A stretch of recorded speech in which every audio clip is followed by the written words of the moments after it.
வணக்கம். என் பேர் இஸ்மத் பானு. நான் வெப்பம் குளிர் மழை அந்த படத்துல டெபியூவா பண்ணியிருக்கேன் ஆஸ் அ ஃபீமேல் லீடா. வணக்கம், என்னுடைய பேர் திரவ். வெப்பம் குளிர்மலை படத்தில் நான் தயாரித்து நடிச்சிருக்கேன். வணக்கம், என்னுடைய பேர் பாஸ்கல் வேதமுத்து. வெப்பம் குளிர்மலை படத்தோட இயக்குனர். முதல்ல இந்த படம் பீரியட் படம் அப்படிலாம் இல்லை. இது இப்போ நடக்கிற கதை. இப்போ சென்னையில் இந்த மாதிரியான பெரும் வசதிகள்லாம் இருக்குது. அதாவது ஃபெர்டிலிட்டி சென்டர், குழந்தையின்மை அப்படின்னா ஃபெர்டிலிட்டி சென்டர்லாம் இங்கே சென்னையில் இருக்குது. இப்போ பார்த்தீங்கன்னா ஊர்லேயுமே நிறையா இருக்குது, எக்கச்சக்கமாக இப்போ நிறையா வந்துருச்சு. அதனால் இன்னொன்று ஃபெர்டிலிட்டி சம்பந்தப்பட்டமான படம் அப்படிங்கிறது சொல்ல முடியாது. குழந்தையின்மை அதோடைய அந்த தன்மைக்கு மூலம் என்ன, அதை பற்றி பேசுகிற படம் தான். ஆமாம், இது இப்போ கமர்ஷியல்னால் எனக்கு ஒரு பார்வை இருக்குது, எனக்கு ஒரு புரிதல் இருக்குது. அதனால இந்த படத்துல பாட்டு இருக்குன்னா இருக்கு. ஆனா இங்க வணிகம் சார்ந்து ஒரு கமர்ஷியல்னு ஒன்று நம்ம பார்க்க வேண்டியதா இருக்கு. அதை தான் நான் பிரிச்சு பார்க்குறேன். இது கமர்ஷியல் படம்னா என்னை பொறுத்த வரைக்கும் அது கமர்ஷியல் படம் தான். ஆனா வணிகம் சார்ந்து இப்படி ஒரு சாங் தேவைப்படுது, இப்படி ஒரு ஃபைட் வைக்கணும், இதுக்காகவே வைக்கணும், ஹீரோக்காக வைக்கணும், இந்த தன்மை இந்த படத்துல இருக்கு. ஆனா பாட்டு இருக்கானா இருக்கு, சண்டே இருக்கானா இருக்கு, உங்களை காமெடி இருக்குன்னா இருக்கு. உங்களை ஒரு படம் 2 மணி நேரம் 10 நிமிஷம் இருக்கு அப்படின்னா அந்த 2 மணி நேரம் 10 நிமிஷமும் அந்த கதை உங்க கூட ட்ராவல் ஆகி அதை கூட கனெக்ட் பண்ணி அப்படி தான் போகுமே தவிர இது ரொம்ப ஆர்ட் ஃபிலிமா அப்படிலாம் இருக்குது.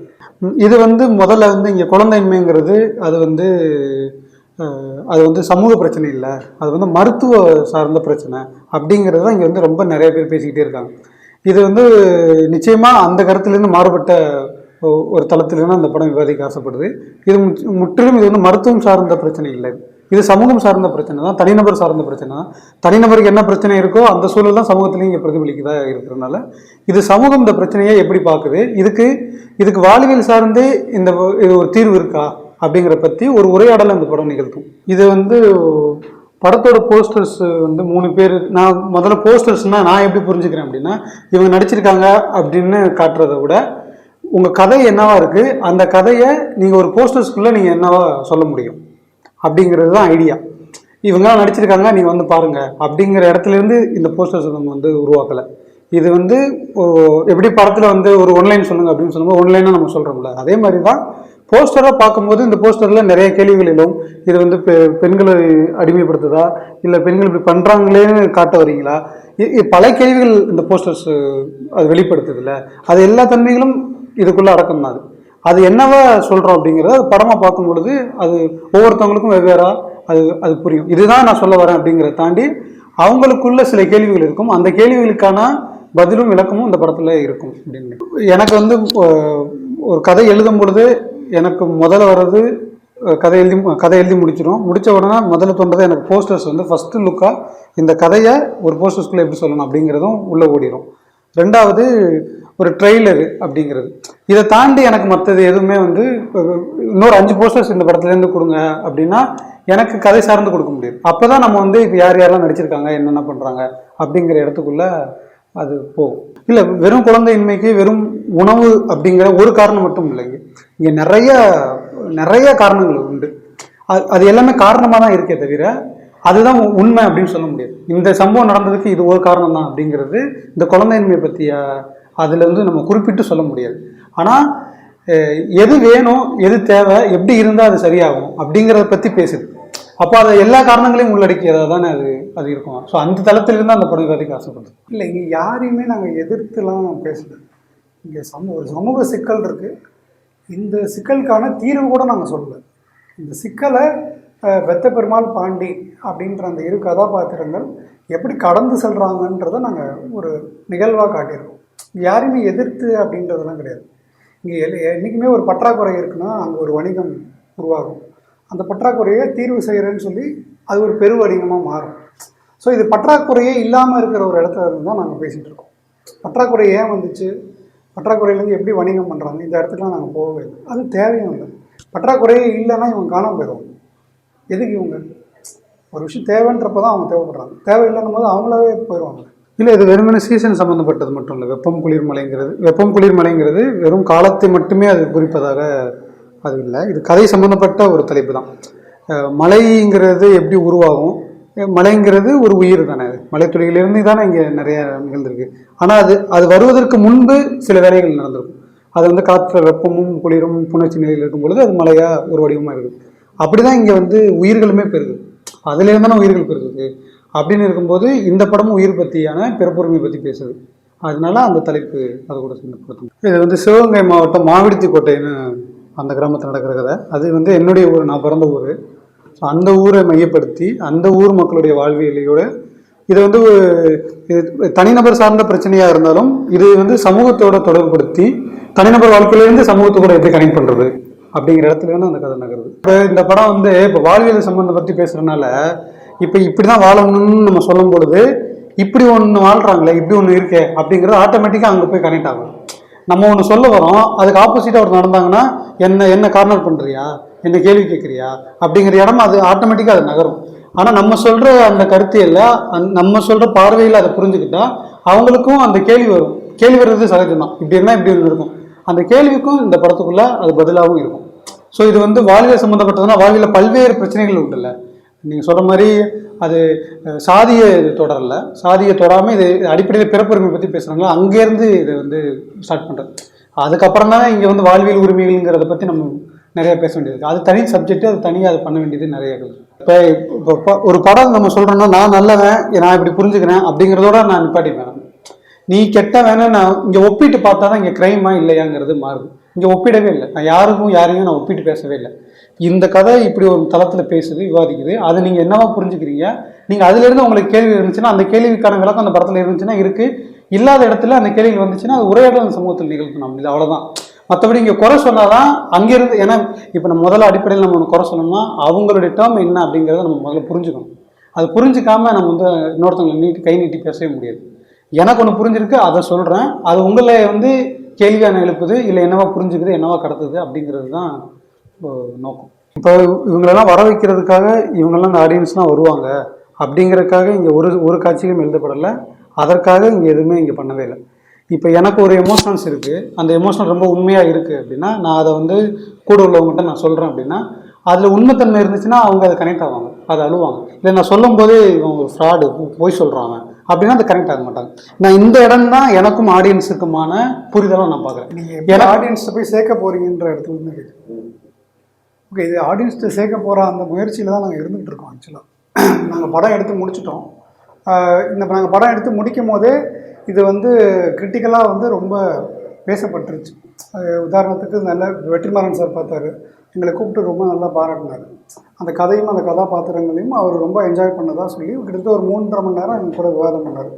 அது இப்படி பண்ணியிருக்கலாம், இன்னும் கொஞ்சம் இப்படி பண்ணியிருக்கலாம் அப்படின்ற மாதிரி நிறைய விவாதங்கள், நீங்கள் ஏன் இப்படி பண்ணீங்கன்ற கேள்விகள் தான் வச்சார். ஸோ அதே மாதிரி நாங்கள் ஷூட்டிங் பண்ணிகிட்டு இருக்கும்போதுமே வந்து நிறைய இடங்களில் வந்து கேமரா லைட் மேனோ இல்லை ட்ராலியில் இருக்கவங்களோ அந்த எமோஷனல் சீன்ஸ்க்கு அவங்க அழுகுறதும், அந்த காமெடி வந்தால் சிரிக்கிறதும், ஸோ இந்த தன்மையை நாங்கள் பார்த்துட்டோம். அங்கே இப்போ இது பெரும் வாரியான அந்த ஒரு மக்களுக்கு எடுத்து போகிறதுக்கு எங்களுடைய முதல் கட்டமாக நாங்கள் என்ன பண்ணியிருக்கோம் அப்படின்னா ஒரு பாட்டு போட்டிருக்கோம், ட்ரெய்லர் ரிலீஸ் பண்ணியிருக்கோம். ஆனால் என்னென்னா பாட்டு எல்லாருக்குமே பிடிச்சிது. ட்ரெய்லர் வந்து இன்றைக்கி ட்ரெண்டிங்கில் வந்திருக்கு. 22 ஆன் ட்ரெண்டிங்லேருந்து 21, 20 அப்படியே அது இன்னும் இந்த கம்மியாகிட்டே வருது. ஸோ எங்களுக்கு அது வந்து முதல் வெற்றியாக நாங்கள் பார்க்குறோம். பெரும் மாதிரியான மக்கள்கிட்ட போய் இது சேர ஆரம்பிச்சிருக்கு அப்படின்ட்டு. ஸோ இதுக்கு அடுத்து நிறைய கண்டென்ட் வச்சுருக்கோம். என்ன கண்டென்ட்னா நாங்கள் எப்படி பார்த்து அந்த அந்த அந்த ஊர் மக்கள் எங்களை பார்த்து ரசித்தாங்களோ, எங்கள் கூட அவங்க எப்படி இருந்தாங்களோ அந்த வச்சே கண்டென்ட் நிறையா பண்ணியிருக்கோம். இது வந்து நம்ம எல்லாருக்குள்ளேயுமே வந்து ஒரு ஒரு ஒரு ஒரு வாழ்வியல் சார்ந்த ஒரு எண்ணம் இருக்கும்ல. நான் வந்து ஒரு நல்ல சாப்பிட்ணும், நல்ல உணவு சாப்பிட்ணும், நல்ல இடத்துல இருக்கணும், என்னை சுற்றி எப்பயுமே செடி கொடி மரம் எல்லாமே இருக்கும் அப்படின்ற இந்த தேடல் வந்து மனிதர்கள் உள்ளுக்குள்ளேயே இருக்குது. அவங்க என்ன தான் இங்கே வந்து டிராஃபிக்கில் பொல்யூஷனில் நின்றுட்டு இருந்தாலும் அவனுக்குள்ள அந்த தேடல் இருக்குது. இந்த தேடலை தட்டி எழுப்புற மாதிரியான எல்லா விதமான யுக்திகளும் நம்ம கையாண்டுட்டு தான் இருக்கும். இந்த படத்தில் வந்து மனிதர்களை சார்ந்து நம்ம மனிதர்களோடு தொடர்புபடுத்திய உயிரினங்களும் இங்கே நிறைய இருக்குது. அது மரம் செடி இயற்கை இதெல்லாம் சார்ந்து அதில் முக்கியமாக மாடு இந்த படம் மூலமாக மாடை பற்றியான வேற ஒரு பார்வை, வேற ஒரு புரிதல் வந்து நிச்சயமாக ஏற்படுத்தும். இப்போ மாடையும் நம்ம இப்படி பார்த்துருக்கோம், நம்ம இனிமேல் இப்படி பார்க்க வேண்டியது இருக்குது அப்படிங்கிற இடத்துல மாடு ரொம்ப முக்கிய பங்கு இருக்குது. இயற்கை சார்ந்துமே வந்து நமக்கு நிறைய அந்த படத்தில் வந்து நிறைய உதவி பண்ணியிருக்கு. இப்போ சொல்லப்போனால் இப்போ வந்து ரெயின் எஃபெக்ட் சீன்ஸ் நம்ம எடுப்போம். மே மாதம் தான் நம்ம ஷூட் பண்ணது. மே மாதம் ஷூட் பண்ணும்போது ரெயின் எஃபெக்ட்லாம் வர வச்சு எல்லாம் எடுத்துகிட்டு இருந்தோம். ஆனால் பார்த்தீங்கன்னா மழை பெய்யுது. மே மாதம் மழை பெய்யுறதுங்கிறது அது எனக்கு ரொம்ப ரொம்ப புதுசாக அங்கே சிவகங்கை டிஸ்ட்ரிக்டில். ஏன்னா எங்கள் ஊரில் வந்து கம்மாயிலே தண்ணி இல்லை, 10 வருஷமாக தண்ணி இல்லாமல் இருந்தது. ஆனால் கம்மாயில் தண்ணி வேணும்னு நமக்கு நினச்சிருந்தோம். ஆனால் தண்ணி இருந்தது, மழை பெய்யுது. அப்படிங்கிறபோது இது வெறும் மனிதர்கள் சம்மந்தப்பட்டது இல்லாமல் பல உயிர்கள் சேர்ந்து தான் இது. அதுதான் நான் டீம் ஒர்க்காக நான் அதை பார்க்குறேன். இதுதான் வாழ்வியல் முறையாக இருந்தது அப்படிங்கிறத, அந்த கருத்தியலை பற்றி இது பேசவே இல்லை. இப்போ இந்த சமூகத்தில் எப்படியா அந்த வாழ்வியல் இருக்குது, அந்த வாழ்வியலில் எது எல்லை மீறி போகுது அப்படிங்கிறது நம்ம வெளியிலேருந்து அந்த வாழ்வியல் விட்டு வெளியில் வந்தவங்களுக்கு தான் அது தெரியுமே தவிர, வாழ்ந்தவங்களுக்கு நான் மாறிட்டேங்கிறது தெரிய போகிறது இல்லை. நான் இப்படி தான் வாழ்கிறேன், நான் மாறினவனுக்கு தான் நம்ம மாறிட்டோம் அப்படிங்கிற ஃபீல் கிடைக்குமே தவிர, வாழ்ந்தவனுக்கு அந்த ஃபீல் இருக்காது. அதனால் இது ஒரு வாழ்வியலாக இருக்குது. நம்ம பார்க்குற ஆடியன்ஸு தான் அதை வந்து ஒவ்வொருமா புரிஞ்சுக்குப்பாங்கன்னு நினைக்கிறேன். படம் வந்து ரொம்ப வாழ்வியலான படம். ஒரு ஊர் மக்களுக்கு நடுவில் போய் நாங்கள் அவங்களோட இருந்துட்டு வந்திருக்கோம். ஸோ இந்த பதிவில் பார்த்தீங்கன்னா, இப்போ நீங்கள் ஒரு ஊருக்கு போயிட்டீங்கன்னா அங்கே குசும்பு இருக்கும், நயாண்டித்தனம் இருக்கும். இது எல்லாமே இது எல்லாத்தையும் வந்து வெளிப்படுத்துறதுக்கு MS பாஸ்கர் சார் திரியையான்ற ஒரு கதாபாத்திரம் ஏற்று நடிச்சிருக்காரு. ஸோ இங்கே நாங்கள் பெத்த பெருமாள் பாண்டியா கணவன் மனைவியாக நடிச்சிருக்கோம். ஸோ எங்களுக்கு கல்யாணம் ஆகி ஒரு 6 வருஷம் 5 வருஷத்துக்கு அப்புறம் எங்களுக்குள்ளே இருக்கிற அந்த ஊழல் எப்படி இருக்குது, எங்களுக்கு குழந்தை இல்லை, இந்த கட்டாயத்தில் எங்களுடைய ஊழல் எப்படி இருக்குது, ஆரம்பத்தில் எப்படி இருந்துச்சு, இந்த மாதிரியான அந்த ஒரு நிகழ்வுகள்லாம் ரொம்ப அழகாக பதிவு பண்ணப்பட்டிருக்கு.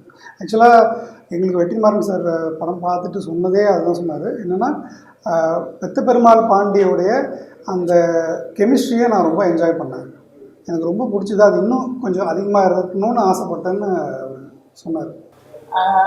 அதுதான் இந்த படத்துல வந்து யதார்த்தமா ஒரு கணவன் ஒரு மனைவி அவங்க வந்து திருமணத்திற்கு அப்புறமேட்டு அவங்க எந்த அளவுக்கு சந்தோஷமா இருப்பாங்க, அவங்க எந்த மாதிரியான கஷ்டங்களை ஃபேஸ் பண்ணுவாங்க.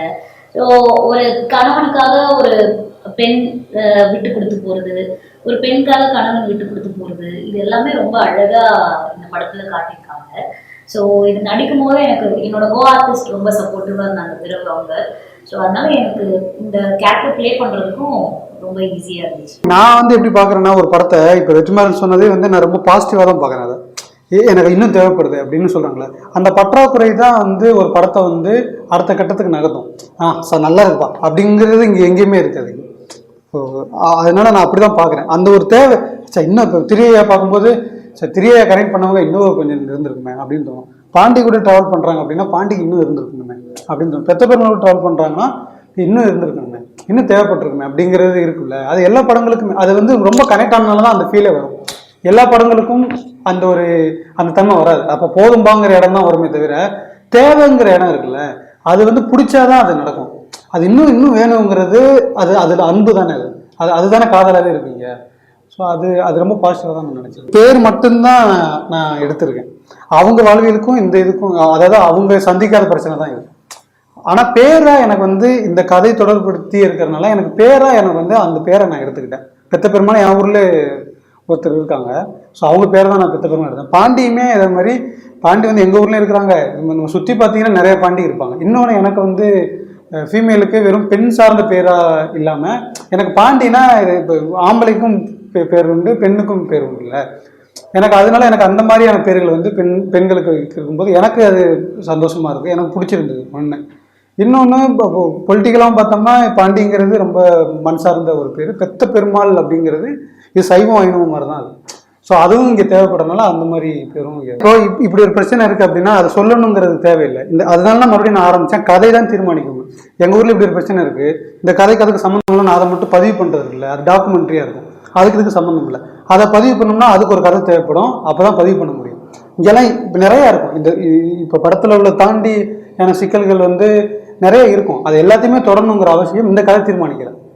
அதுதான் நான் சொல்ல வரேன். பெத்த பெருமாள் பேரே ஊரில் உள்ள பேர் தான் வைக்கிறோம். பாண்டிங்கிற பேரே அப்படி தான் இருக்கும் பொழுது, இப்போ பெத்த பெருமாள் நல்லா வெள்ளைன்னு ஒரு பயங்கரமான ஒரு ஆளை காட்டலை, பாண்டி அதே மாதிரி நம்ம காட்டலை. நம்ம பார்த்த முகங்கள் எப்படி இருக்கிறாங்களோ அதை தானே நம்ம பதிவு பண்ணுறோம்.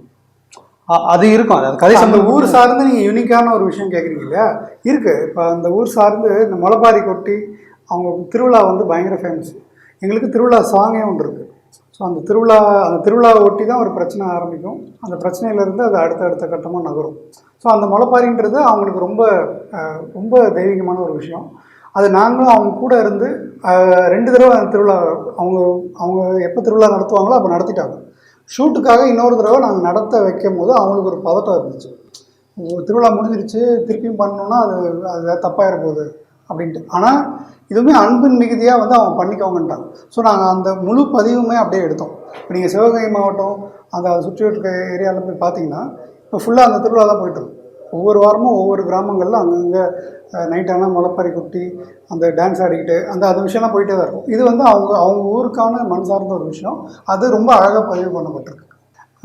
தமிழக மக்களுக்கு நாங்கள் ஆக்சுவலாக இந்த படத்தை தமிழ்நாட்டில் தான் ரிலீஸ் பண்ணுறோம் மார்ச் 29 ஸோ தமிழ் மக்கள்கிட்ட நாங்கள் கேட்குறது என்னென்னா நம்ம மரபு சார்ந்து நம்ம வாழ்வியல் சார்ந்து ரொம்ப அழகான ஒரு படம் பண்ணியிருக்கோம்.